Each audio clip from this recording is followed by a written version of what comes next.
Welcome to Binu's Hindi learning class. അപ്പോൾ ഇന്നത്തെ ക്ലാസ്സിൽ നമ്മൾ പുതുതായിട്ട് കുറച്ച് വാക്കുകളുടെ അർത്ഥങ്ങളാണ് പഠിക്കുന്നത്. ശരി, അപ്പോൾ ആദ്യം തന്നെ ഒരുപോലെ അർത്ഥം വരുന്ന ചെറിയ ചെറിയ വാക്കുകൾ നോക്കാം. സാരെ, അതുപോലെ തന്നെ സബി, സബ്, പൂര എന്നൊക്കെ പറഞ്ഞു കഴിഞ്ഞു കഴിഞ്ഞാൽ എല്ലാത്തിനും ഒരർത്ഥമാണ് ഏകദേശം വരുന്നത്.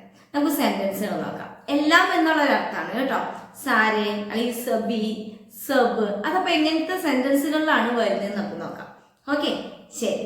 ആദ്യം തന്നെ സാരെ, സാരെ എന്ന് പറഞ്ഞാൽ എല്ലാം. അപ്പൊ അതിനെ പറ്റിയിട്ട് സെന്റൻസ്, മേരെ സാരെ കാം ഖതം ഹോ ഗയാ. എൻ്റെ എല്ലാ പണിയും എല്ലാ ജോലിയും തീർന്നു. ഖതം ഹോ ഗയാ എന്ന് വെച്ച് കഴിഞ്ഞാൽ തീർന്നു. സാരെ കാം എല്ലാ ജോലി. ഓക്കെ, ശരി. അടുത്തത് എന്താണ്? സബി. സബി എന്ന് പറഞ്ഞാൽ എല്ലാം, എല്ലാം തന്നെ. അതിനൊരു എക്സാമ്പിൾ, യഹാം സബി ലോഗ് ടീക്കെ. യഹാം സബി ലോഗ് ടീക്കെ എന്ന് പറഞ്ഞു കഴിഞ്ഞാൽ ഇവിടെ എല്ലാവരും സുഖമായിട്ടിരിക്കുന്നു. ടീക്കെ, എല്ലാവർക്കും ടീക്ക് എന്ന് ഉദ്ദേശിക്കുന്നത് സുഖമാണെന്നുള്ള അർത്ഥത്തിൽ. ഓക്കെ, യഹാം സബി ലോഗ് ടീക്കെ. അപ്പൊ നമ്മള് സബി എന്ന് ഉപയോഗിച്ചു അല്ലെ. അടുത്തത് സബ്. സബ്, സബ് എന്ന് പറയുമ്പോൾ അതിനും എല്ലാം എന്നുള്ള അർത്ഥമുണ്ട്. അപ്പൊ അതെങ്ങനെയാ വരുന്നത്? യേ സബ് തുമാരാ ഹെ, യേ സബ് ആപ്കാ ഹെ എന്ന് പറഞ്ഞു കഴിഞ്ഞാൽ ഇതെല്ലാം താങ്കളുടെയാണ്. യേ സബ് ആപ്കാ ഹെ, ഇതെല്ലാം താങ്കളുടെയാണ്. അപ്പൊ നമ്മളിവിടെ എന്ത് യൂസ് ചെയ്തു? സബ്. ഇനി പൂര.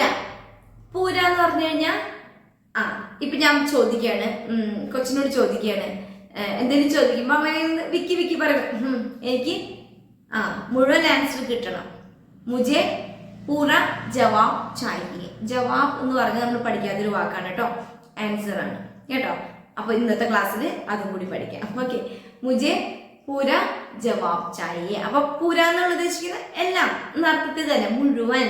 മനസ്സിലായോ? മുജെ പൂര ജവാബ് ചാഹിയെ.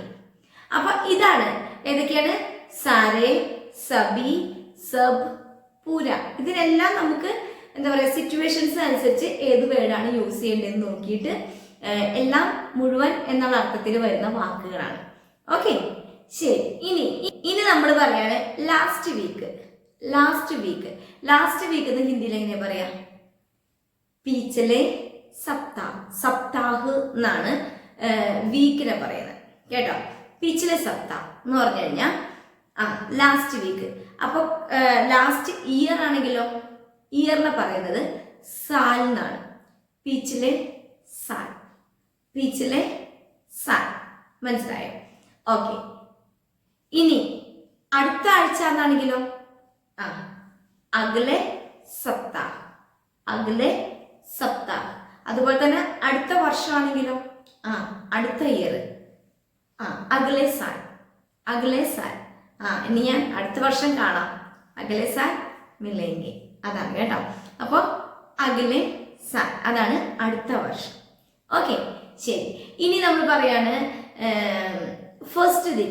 ഫസ്റ്റ് ദിൻ, സെക്കൻഡ് ദിൻ, first day, second day, third day എന്നൊക്കെ പറയില്ലേ.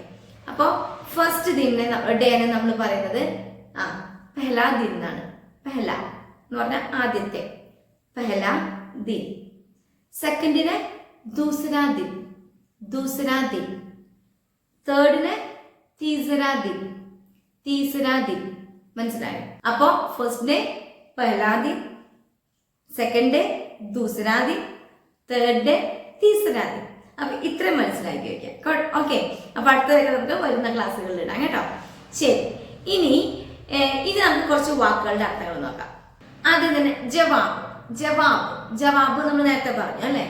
മുജെ പൂര ജവാബ് ചാഹിയെ എന്ന് പറഞ്ഞു കഴിഞ്ഞാൽ എനിക്ക് മുഴുവൻ ആൻസർ കിട്ടണം. മനസ്സിലായോ? അതാണ്. അപ്പൊ ജവാബ് എന്ന് പറഞ്ഞാൽ എന്തായിരുന്നു? ആൻസർ. മുജെ ജവാബ് ദോ, എന്നോട് നീ ആൻസർ പറ, ആൻസർ ചെയ്യ്. ഓക്കെ, മുജെ ജവാബ് ദോ. അതുപോലെ തുമ്നെ മുജെ ജവാബ് ക്യൂം നഹീ ദിയ. നീ എന്തുകൊണ്ട് എനിക്ക് ആൻസർ തന്നില്ല? തുമ്നെ മുജെ ജവാബ് ക്യൂം നഹീ ദിയ. അതാണ് അതിന്റെ സെന്റൻസ്. ഓക്കെ, ശരി. അടുത്തതാണ് വാദ കർണ. വാദ കർണ എന്ന് പറഞ്ഞു കഴിഞ്ഞാൽ പ്രോമിസ് ചെയ്യാം. ഓക്കെ, ഇപ്പൊ നമ്മൾ പറയാണ് മുജിസെ വാദ കരോ, പ്രോമിസ് മീ, മുജിസെ വാദ കരോ എന്ന് വെച്ച് കഴിഞ്ഞാൽ പ്രോമിസ് ചെയ്യേ എന്ന് പറയില്ലേ, എന്നോട് നീ പ്രോമിസ് ചെയ്യേ, മുജിസെ വാദ കരോ. അതുപോലെ തന്നെ തുമ്നെ മുജിസെ വാദ കിയാത, നീ എന്നോട് പ്രോമിസ് ചെയ്തിരുന്നു. തുമ്നെ മുജിസെ വാദ കിയാത. ഓക്കെ, അപ്പോൾ വാദ കർണ എന്ന് പറഞ്ഞു കഴിഞ്ഞാൽ പ്രോമിസ് ചെയ്യാം. ഓക്കെ, അടുത്ത വാക്കാണ് ബിൽക്കുൽ. നമ്മൾ ഇടയ്ക്കിടയ്ക്ക് യൂസ് ചെയ്യുന്ന കേട്ടോ. ബിൽക്കുൽ എന്ന് പറഞ്ഞു കഴിഞ്ഞാൽ ഓഫ് കോഴ്സ്, തീർച്ചയായും, അതാണ് അതിനർത്ഥം, തീർച്ചയായും. ഇപ്പൊ നമ്മൾ എന്തെങ്കിലും പറയാണ്, നീ അത് ചെയ്യണം കേട്ടോ, ബിൽക്കുൽ, തീർച്ചയായും എന്നുള്ള ഒരു ആൻസർ നമ്മൾ കൊടുക്കുക, മനസ്സിലായോ? അതുപോലെ തന്നെ ബിൽക്കുൽ നഹി, തീർച്ചയായും ഇല്ല. ബിൽക്കുൽ നഹി, തീർച്ചയായും ഇല്ല. ഓക്കെ, ആപ് വോ കരോഗെ, ബിൽക്കുൽ, ആപ് വോ കരോഗെ, നീ അത് ചെയ്യോ, ബിൽക്കുൽ, മനസ്സിലാവും, തീർച്ചയായും. അപ്പൊ ഇതാണ് ബിൽക്കുൽ എന്നുള്ള വാക്കിനർത്ഥം. Okay, of course. ഇനി അടുത്ത വാക്കാണ് ഷായത്. ഷായത് എന്ന് പറഞ്ഞു കഴിഞ്ഞാൽ മേ ബി, ഒരു പക്ഷേ. ഷായത് എന്ന് വെച്ചാൽ ഒരു പക്ഷെ അവൻ വരില്ല എന്ന് വെച്ച് കഴിഞ്ഞാൽ ഷായത് വോ നഹി ആയേക, ഷായത് വോ നഹി ആയേക, ഒരു പക്ഷെ അവൻ വരില്ല, നമ്മളിതിനെ വെയിറ്റ് ചെയ്യും, ഒരു പക്ഷെ അവൻ വരില്ലായിരിക്കും. അത് അങ്ങനെ പറയുമ്പോൾ ഷായത് എന്ന് വെച്ച് കഴിഞ്ഞാൽ നമുക്ക് ഉറപ്പില്ലാത്ത കാര്യമാണ്. ഓക്കെ, ഇനി അതിന് മറ്റൊരു സെന്റൻസ്, ആജ് ബാരിഷ് ആയേഗി. നമ്മളിപ്പോ നോക്കിയിട്ട് പറയണം, ഷായത് ആജ് ബാരിഷ് ആയേഗി, ഒരു പക്ഷെ ഇന്ന് മഴ പെയ്യും, മനസ്സിലായോ? ശരി, ഇനി അടുത്തത് സലാഹ്. സലാഹ് എന്ന് പറഞ്ഞു കഴിഞ്ഞാൽ ഉപദേശം, നമുക്ക് ആർക്കും ഇഷ്ടമില്ലാത്ത അല്ല, അഡ്വൈസ്. സലാഹ് ഇപ്പൊ പറയാണ്, മേരി സലാഹ് മാൻലോ. മാന്ന എന്ന് പറഞ്ഞു കഴിഞ്ഞാൽ സ്വീകരിക്കുക, അനുസരിക്കുക എന്നുള്ള അർത്ഥമാണ് കേട്ടോ. അപ്പോ മേരി സലാഹ് മാൻലോ എന്ന് വെച്ച് കഴിഞ്ഞാൽ എൻ്റെ ഉപദേശം സ്വീകരിക്കൂ എന്നാണ്. ഓക്കെ, മേരി ബാത് സുനോ, എൻ്റെ വാക്ക് കേൾക്കൂ എന്നുള്ളതാണ്. ഓക്കെ, അപ്പോൾ സലാഹ് എന്ന് പറഞ്ഞു കഴിഞ്ഞാൽ ഉപദേശം, മേരി സലാഹ് മാൻലോ. ഓക്കെ, ശരി.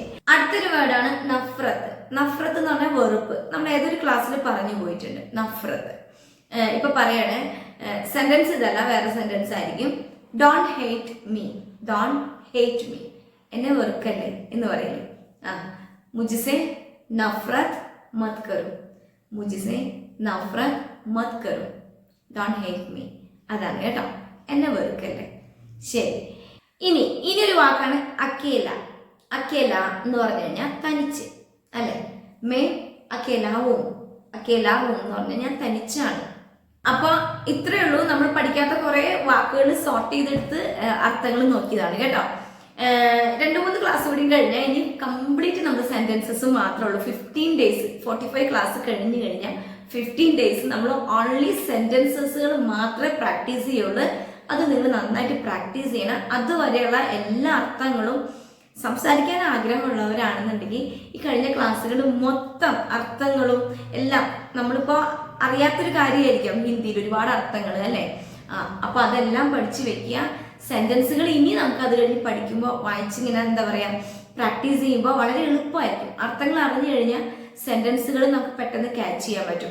ഡയറക്റ്റ് ഈ അർത്ഥങ്ങളൊന്നും അറിയാതെ നമ്മൾ സെന്റൻസുകൾ വായിച്ചു പഠിക്കാൻ സ്റ്റാർട്ട് ചെയ്ത് കഴിഞ്ഞാൽ അത് എന്താ പറയുന്നത്, അതൊരു ബൈ ഹാർട്ട് പഠിക്കുന്നതിന് തുല്യമാവുള്ളൂ. മനസ്സിലായോ? മനസ്സിലാക്കി പഠിക്കുന്നതിന് തുല്യമായിരിക്കത്തില്ല. അതുകൊണ്ടാണ് നമ്മൾ ഇങ്ങനെ ഒരു വളരെ മിക്സ് ചെയ്തിട്ടുള്ള ക്ലാസ്സുകളാണ് ഞാൻ ഇട്ടിരിക്കുന്നത്. പല പല ടൈപ്സ് ആണ്. ഓക്കെ, ഒരുപാട് അർത്ഥങ്ങൾ നിങ്ങൾ നോക്കിക്കോ, നോട്ട്ബുക്ക് കീപ്പ് ചെയ്യുന്നവർക്ക് മനസ്സിലാവും. ഇത്രയും ക്ലാസ്സുകളിൽ ഒരുപാട് വേർഡ്സ് നിങ്ങൾ പഠിച്ചു കഴിഞ്ഞു ഹിന്ദിയുടെ.